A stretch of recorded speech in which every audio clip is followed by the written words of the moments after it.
안녕하세요 여러분. 오늘의 천자문 사자는 183화 삭거한처입니다. 찾을 색 또는 홀로 삭, 살거, 한갈한, 고처가 되겠습니다. 이 사자를 번역하면은 홀로 거하며 한걸의 살다가 되겠습니다. 색거한처라고도 하는데 이때는 이 거처를 찾아 한가로이 살다로 풀이하면 되겠습니다. 사자는 양수와 같이 벼슬을 물리고 낙향하여 유유자적 사는 모습을 그리고 있습니다. 다음에 나올 사자 침묵적교와 함께하여 낙향하여 한가로이 사니 조용하고 고요하기 그지없다는 말로 문장이 완성됩니다.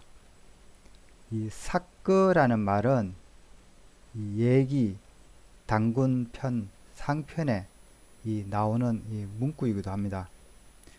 공자의 제자 정자가 아들을 잃는 일이 발생합니다. 그는 너무 슬퍼하여 이 눈이 멀기까지 하니 그래서 나온 말이 이 상명지통이 되겠습니다. 상명지통이란 자녀를 잃은 고통을 일컬는 사자입니다. 이 정자는 문상을 온 자하에게 자기에게 죄도 없는데 하늘이 너무 무심하다고 말합니다. 그러나 자하는 너는 백성들로 하여금 스승을 의심케 하였고 부모상도 제대로 챙기지 못했고 또한 자식상에 이 시령마저 잃었으니 어찌 죄가 없자 하느냐고 꾸짖습니다. 이에 자하는 오리군이 삭거 여기구이 내가 벗들을 떠나 이 외로이 거하니 이 또한 오래 되었구나 라고 반성합니다. 따라서 이 사자 이군 삭거 여기 이군 삭거라는 말은 세상과 단절하여 판단력이 흐려짐을 말하는 사자입니다. 그리고 여기 한처라는 말도 있는데요. 이 말은 후한서 권 28, 이 풍년전에 나오는 나오는 문장이 되겠습니다. 읊어보겠습니다. 이 덕여도 기숙보해, 덕과 도중 그 무시 보배며 명여신 기숙친 명예와 육신 중 그 무엇을 가까이 해야 하는가? 피산고기 한처해 산골에 기대어 한골의 응거하노니 수적막이 존신 정막함을 지키며 정신을 보살필지어다. 그래서 여기서 한처라고 하면 한가로이 살다는 의미로 쓰였습니다.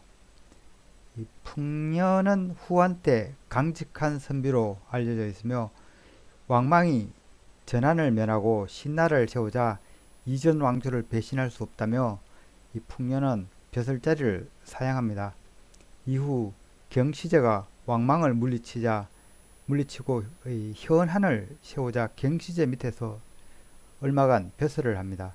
다시 광무제가 경시제를 무너뜨리고 후한을 세우게 되자 풍년은 이 시골 한직으로 쫓겨나게 됩니다. 이후 풍년은 중앙으로 나가고자 청하였지만 이 중앙 중신들은 그의 실력이 문과 기실 하다는 이유로 반대하여 이 중앙으로 나가지 못합니다. 이후 풍년은 재능을 펼치지 못하고 귀양하여 슬슬이 생을 마쳤습니다. 여기서 이 문과 기실이라고 하면은 이 문양이 내실보다 과하다는 뜻입니다. 이 풍년은 강직했지만은 그 뜻을 제대로 펼치지 못하고 불우한 삶을 살았으니 안타깝다 하겠습니다. 그럼 글자에 대해 살펴보도록 하겠습니다. 먼저 찾을 색, 홀로 삭을 설명드리겠습니다. 이 자는 여기 가는 실사자가 있고 위에 덮을 멱 그리고 열십자의 합자로 되어 있습니다. 실사자는 실타래가 이렇게 묶여 꼬인 모습을 그린 것으로서 실이라는 뜻을 나타내는 상형 문자라고 지난해에 말씀드린 바 있습니다. 덮을멱은 보자기나 이 천같이 넓은 포장으로 덮어 가리는 것을 뜻하는 회의 문자입니다. 여기다 이렇게 막대를 하나 걸치면은 수건건이 되겠습니다. 오늘날에는 단독자로는 이 자는 잘 쓰이지 않고 모양자로서 다른 자의 구성자로 주로 쓰이고 있습니다. 대신 이 소전에서 만들어진 이 자가 이 덮을멱으로 쓰이고 있죠. 이 자는 이 어두울 명자와 수건건의 합자입니다. 이 어두울 명은 이 보자기를 쓴 사람을 그린 것으로서 어둡다는 뜻을 나타낸 회의문자입니다. 여기에 그 보자기의 도구, 재료격인 이 수건건이 추가되어서 이 덮을멱이 만들어진 것입니다. 이 덮을멱은 오늘날 그 의미가 덮다, 가리다, 흙으로 바르다, 보자기 등을 뜻하고 있습니다. 차절색은 사실은 다양한 의미를 지닌 자형입니다. 여기 차절색, 홀로, 삭, 채소, 소가 되겠습니다. 왜냐하면 이 각 시대마다 이 자형이 달리 해석되었기 때문입니다. 각 골자를 보면은 실타래가 있고 이 주변에 물방울들이 이렇게 있습니다. 그리고 이 실타래 주변에 이렇게 손이 이렇게 이 같은 경우는 아래 위로 있고 밑에 두 개가 있죠. 그리고 이 실사자도 자세히 보면은 여기 심지가 이렇게 있다는 걸 알 수가 있습니다. 실사자는 심지가 없거든요. 그래서 이걸 해석해 보면은 이 심지를 실타래처럼 비튼다는 걸 나타낸 것입니다. 각 골자는 천을 비틀어 물기를 짜내는 모습이라 할 수 있습니다. 그래서 각 골자의 의미는 물기를 짜내다, 베어 나오게 하다 였던 것 같습니다.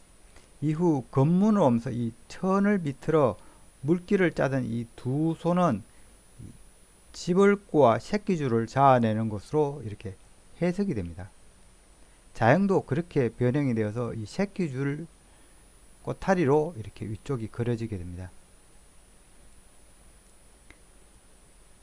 그렇다 보니 이 물기를 짜내다는 그런 뜻은 이 찾다라는 의미로 이제 변이가 됩니다. 그래서 이 찾을색이라고 이렇게 읽힐 때는 이 찾다, 요구하다, 눈물을 흘리다, 장가들다는 그런 뜻이 있습니다. 건문에서 이렇게 새끼줄을 꼬는 것으로 해석이 되었기 때문에 이자의 의미는 이 동아줄, 새끼라는 그런 의미로 노삭 또는 이 홀로삭이라고 부릅니다. 이 새끼줄이 홀로삭이라고 부르게 된 것은 이 새끼줄을 꼬게 되면은 이 여러 개의 지푸라기가 결국은 하나의 새끼줄로 귀결되기 때문에 이 하나, 홀로라는 의미가 생겨난 것입니다. 그래서 이 노삭은 이 외롭다, 쓸쓸하다, 다하다, 홀로라는 그런 뜻이 담겨 있습니다. 한편 이 건문 형태를 또 자세히 보시면은 이거는 채소로 또 보기도 합니다. 그래서 이 채소를 두 손으로 뽑아 올리는 걸로 보아서 이 자는 채소소라는 그런 뜻도 갖고 있습니다. 다음 자는 살거입니다. 이 자는 여기 위에 죽음시와 아래 옛꽃자의 합자로 되어 있습니다. 이 죽음시는 땅에 누운 시체를 그린 상형 문자에서 출발한 자형이 되겠습니다. 각 골자를 보면은 여기 사람이 있는데요. 그런데 이 몸과 다리 모양이 좀 이상합니다. 손과 다리가 모두 이 앞으로 향해 있어서 엉거주춤한 형태입니다. 그래서 이 자는 누워있는 모양이라고 할 수 있습니다. 정상적으로 서 있는 사람을 그린 이 사람 인자의 각골자를 보면은 팔은 앞으로, 이 다리의 것은 이 뒤쪽을 향해 있습니다. 사실 이 죽음시는 땅에 옆으로 누인 시체를 이렇게 그린 형태로서 그 의미가 시체, 죽음을 뜻하고 있습니다. 겉문으로서 이렇게 따듬어진 자형의 모습, 이 허벅지 쪽까지 이렇게 앞으로 나와 있어서 마치 이 모습은 이 사람이 앉아 있는 자세를 연상시킵니다. 그래서 겉문에서는 이 앉다라는 그런 의미가 덧붙여진 것이 죽음시가 되겠습니다. 그리고 그 앉다라는 그 뜻이 발전하여 오늘날에는 이 죽음시가 진을 치다, 주관하다는 그런 뜻도 갖고 있습니다. 그런데 오늘날 이 죽음시는 단독자로는 잘 쓰이지 않고 이 다른 자의 구성자로 주로 쓰이고 있습니다. 그래서 이 죽음, 시체를 뜻하는 자가 단독자가 소전에서부터 새로 만들어지게 되는데 그것이 바로 이 죽을 사가 들어간 이 죽음시가 되겠습니다. 이 아래 이 죽을 사가 추가되어 이 누운 자가 이 죽어 있는 자임을 분명하게 한 것입니다. 여기 이 집옥자에도 이렇게 죽음시가 있는데요. 이때는 이 죽음시가 앉다라는 의미로 쓰인 경우입니다. 앉고 거하는 것을 의미하며 이 아래에 지자는 도착을 의미하죠. 이를 지자가 있어서 도착하여 앉다라는 의미를 갖고 있습니다. 그래서 도착하여 앉는 장소가 집임을 나타내는 경우가 이 집옥자입니다. 오늘 그 형태 때문에 이 집옥자는 또한 이 덮다라는 그런 의미가 있죠. 그래 덮개라는 뜻이 있는 것이 집옥자입니다. 옛고의 각골자는 사실은 과거 이야기를 한다는 의미를 담은 이 회의문자입니다. 각골자를 보면은 이 거북이 등딱지를 뜻하는 이 갑옷 갑자가 있고 그 아래 입구자가 있는 형태입니다. 등딱지에는 지나간 기록이 담긴 이 각골문이 적혀 있습니다. 그리고 이 아래 입구자가 있으니 지나간 기록을 얽는다, 이야기한다는 그런 의미입니다. 각골이나 겉문에서 이 열십자 형태를 갖는 것은 이 각골을 뜻합니다. 참고로 우리가 아는 이 숫자 열십자가 그 형태를 갖춰진 건 소전에서부터이기 때문에 이 자는 우리가 아는 숫자 열십자가 아닌 각골을 의미하는 이 십자 형태가 되겠습니다. 그래서 이 옛고의 오늘날의 의미는 이 옛날 이야기를 한다, 옛 기록을 얽는다 해서 옛날, 선조 또는 오래되다, 묵다, 예스럽다 등의 의미를 갖고 있습니다.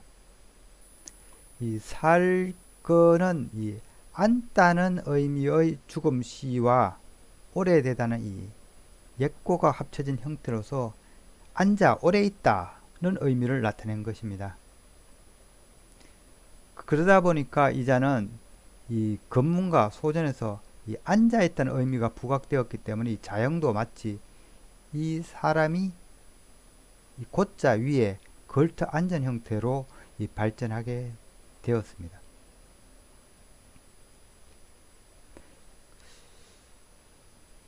그런데 이 자는 소전을 오면서 이 오래 앉아 있다는 그 의미가 이 자리를 잡다, 살다는 의미로 이 발전하였습니다. 그래서 앉아 있다는 의미가 희미해지게 되는데요.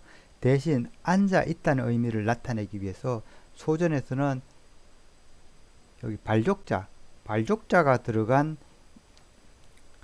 걸터 안을 걷자가 새로 만들어지게 됩니다. 살것자의 오늘날의 의미는 이 자리를 잡다, 살다, 있다, 놓여있다, 앉다 등이 되겠습니다. 겉문에서는 그 의미가 이 걸터 앉아였기 때문에 살다, 거주하다는 뜻을 가진 자형은 사실은 이 겉문에서 살다 거주하다는 뜻을 가진 자형은 바로 이 자입니다. 이 자는 지금은 이 바로 돌 무너지는 소리 랍이라는 이상한 자형인데요. 건문에서는 이자가 살다는 의미를 나타내었습니다.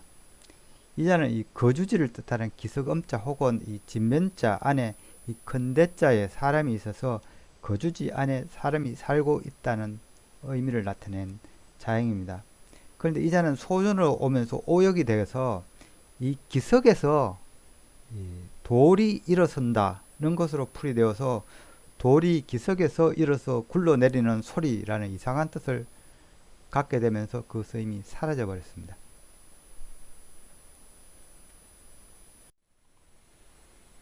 다음 자는 한갈한입니다.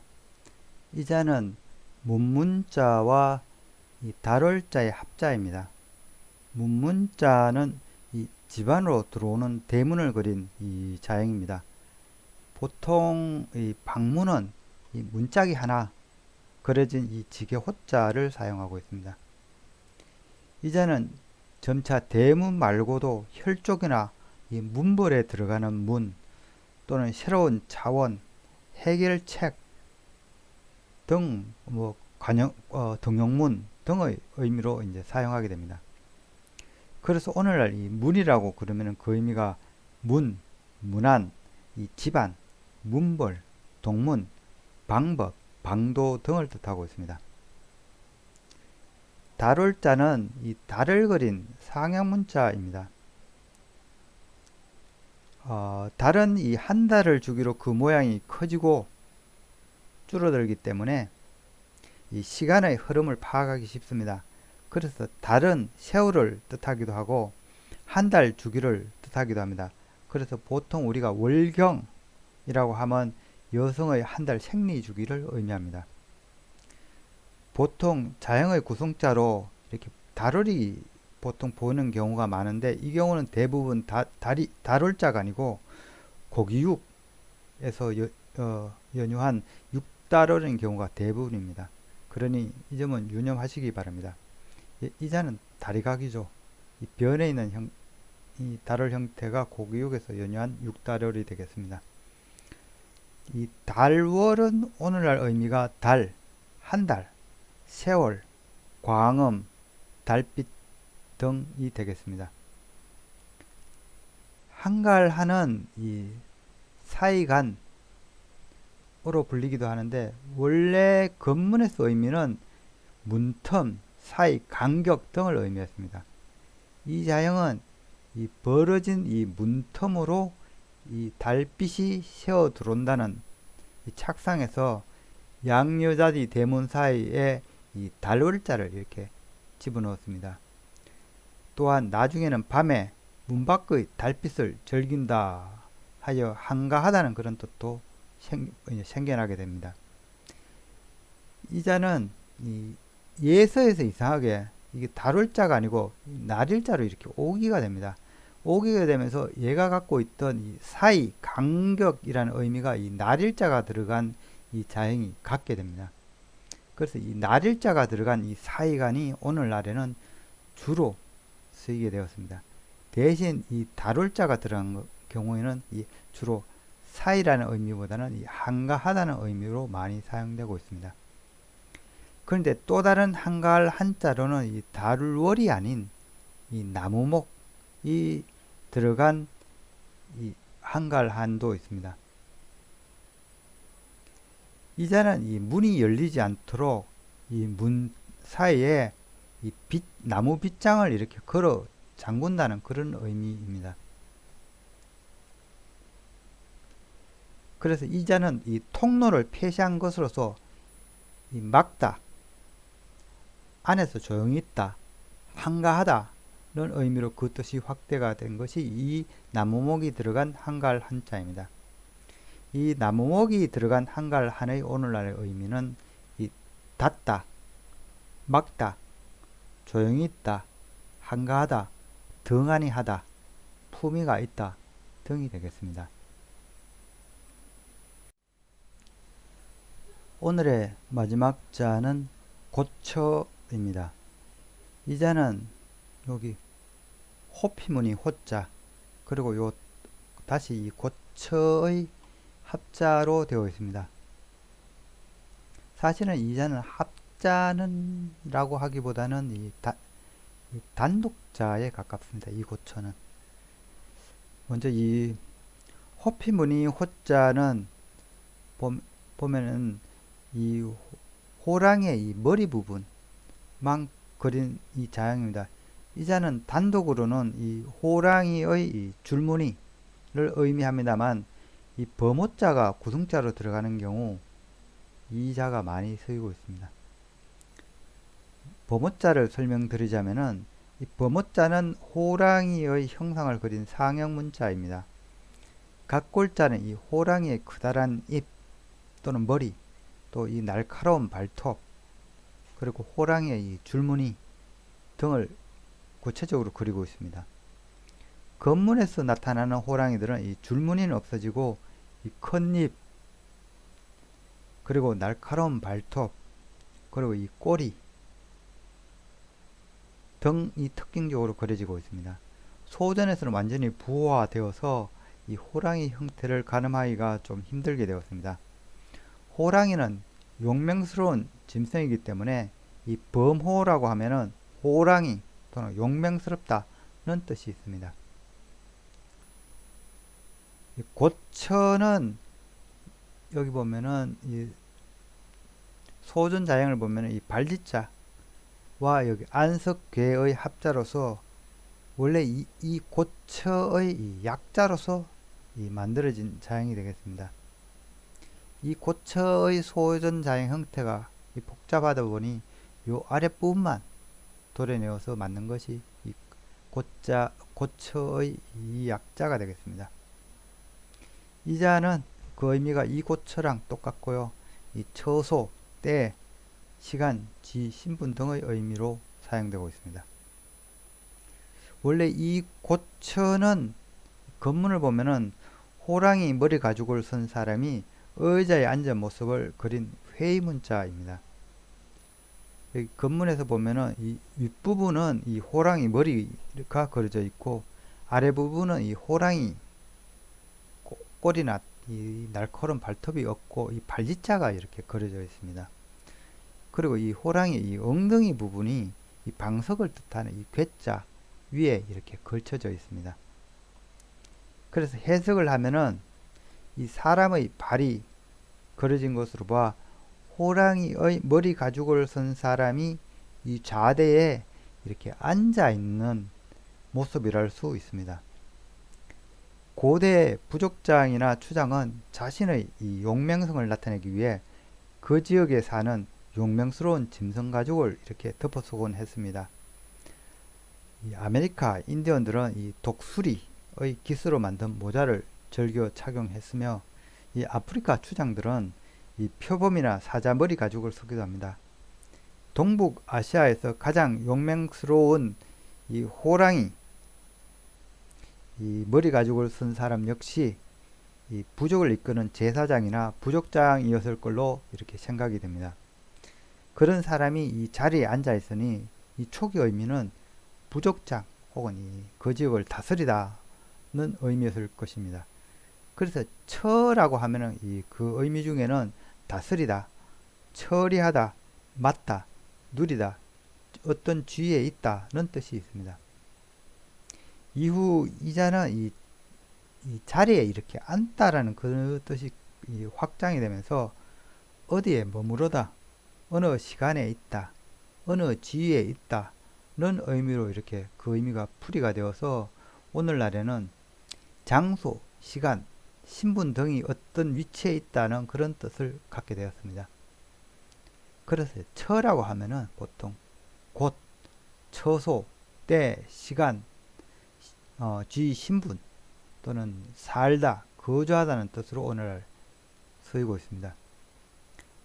이 사진은 콩고의 이 바크바 부족의 추장 사진이라고 합니다.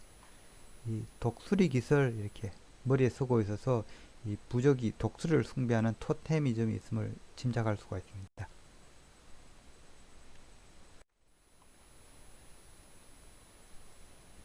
이상으로 오늘의 천자문 사자 이 삭거한처 즉 이 홀로 거하며 이 한거로이 산다는 사자성어를 마치도록 하겠습니다. 이 사끄한처는 이 은둔한 채 살아가는 이 군자의 모습을 그리고 있습니다. 절개를 지켜 이 은둔의 삶을 산 대표적인 중국의 위인으로는 이 백이와 이 숙제가 유명합니다. 이 백이와 숙제는 이 은나라 제후국의 하나인 고죽국 제후의 아들들입니다. 아버지가 유언으로 아우인 이 숙제에게 제후의 자리를 남겼으나 숙제는 형인 이 백이에게 제후 자리를 양보합니다. 그러자 백이는 아버지의 유언을 어길 수 없다며 나라 밖으로 달아나 버렸습니다. 이 숙제 역시 제후의 자리를 버리고 형을 쫓아 나라를 떠나버립니다. 그들은 주 문왕이 어질다는 소문을 듣고 찾아가지만 문왕은 이미 죽고 그의 아들인 무왕이 은나라 폭군 주왕을 정벌하기 위해 군사를 일으킨다는 것을 보고 반대를 하게 됩니다. 백이와 숙제는 아버지 문왕의 장례도 치르지 않고 전쟁을 일으키는 건 효가 아니고 신하가 이 군주 주왕을 죽이는 건 인이 아니다고 그 반대 의사를 밝혔습니다. 이 결국 주 무왕이 이 은나라 주왕을 죽이고 이 은나라를 멸망시키자 백이와 숙제는 주나라 백성이 될 수 없다며 수양산으로 들어가 고사리만 뜯어먹고 지내다 나중에 결국 굶어 죽게 되었다고 합니다. 지금까지 시청해 주셔서 감사합니다.